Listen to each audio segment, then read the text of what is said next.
ये समय क्यों आ गया?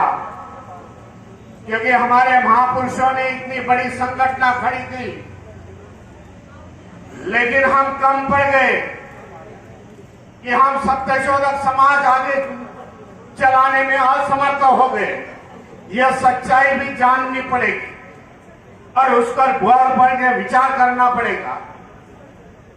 मैं मानता हूं आज के प्रोग्राम के बाद इस उत्तर प्रदेश या हिंदी भाषिक बेल्ट में महात्मा ज्योतिबा फुले की विचारधारा चलेगी। महाराष्ट्र की बात करता हूं। जब बाबा साहब का महापरिनिर्वाण होने के बाद जब अंबेडकर वादियों ने बाबा साहब की विचारधारा चलाई, खाली बाबा साहब की विचारधारा नहीं चलाई,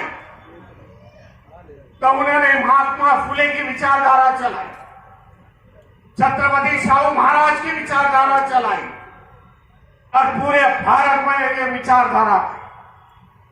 कई लोग महाराष्ट्र के हैं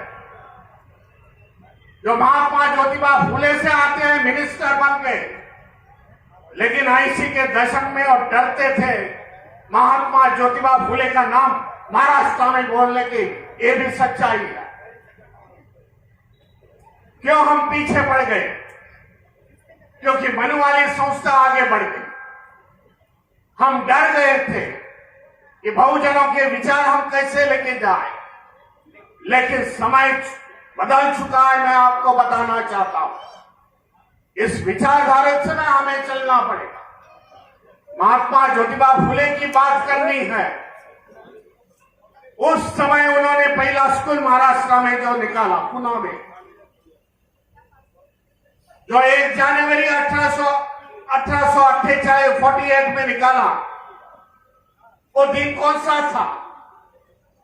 आज भीमा कोरेगांव का जो स्तंभ यहां लगा हुआ है, भीमा कोरेगांव की लड़ाई हुई थी महार समाज में और पेशवाई में। जिस 200 साल पहले पेशवाई खत्म कर दी, वो दिन उन्होंने चुना महात्मा ज्योतिबा फुले ने। उसी दिन 1 जनवरी 1848 में पहला स्कूल पुणे में स्थापित किया। आज महाराष्ट्र में नाम लेते हैं ज्योतिबा फुले जी का, देश भर में नाम लेते हैं ज्योतिबा फुले जी का, लेकिन जो स्कूल है, किसी मेरे पहले के वक्ता ने बता दिया, स्कूल आज खंडर है। मैं जाता हूं पुणे में, जब कार्यक्रम होता है तब मैं जाता हूं, देखता हूं उसकी हालत क्या।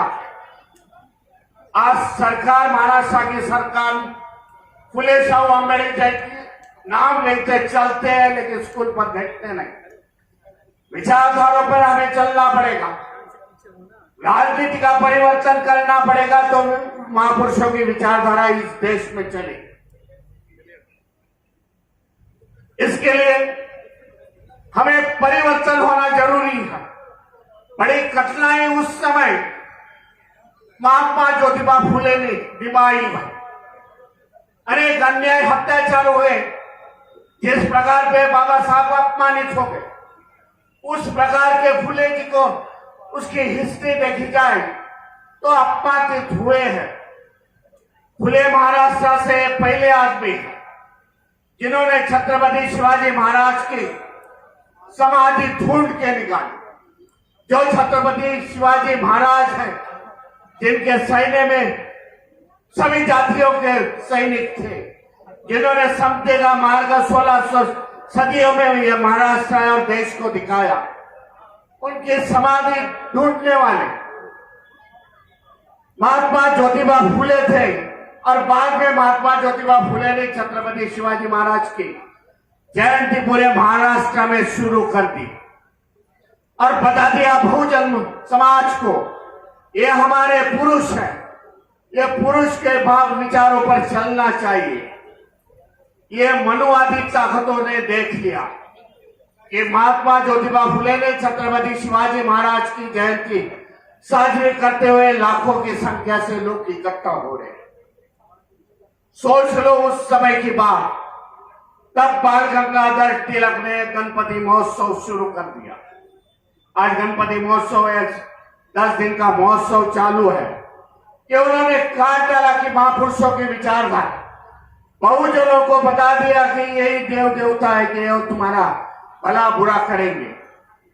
इस प्रकार का अपमानित महात्मा ज्योतिबा फुले को किया।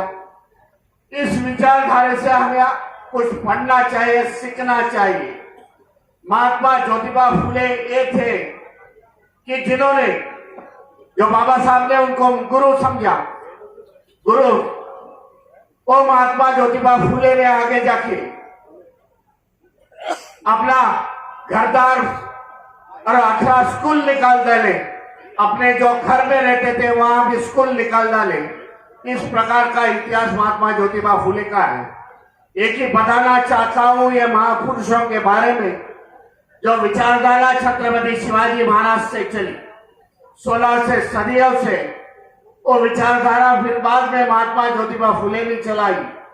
महात्मा ज्योतिबा फुले से डॉक्टर बाबा साहेब अम्बेडकर, छत्रपति शाहू महाराज, ये महापुरुषों की विचारधारा आज तक इधर तक चली है।